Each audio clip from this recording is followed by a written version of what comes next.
بسم الله الرحمن الرحيم.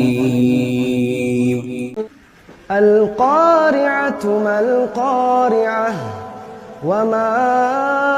أدراك ما القارعة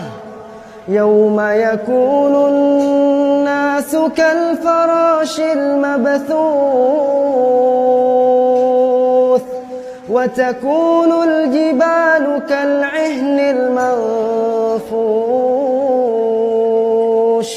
فأما من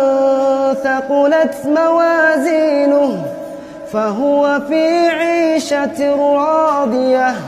وأما من خفت موازينه فأمه هاوية وما أدراك ما هي نار حامية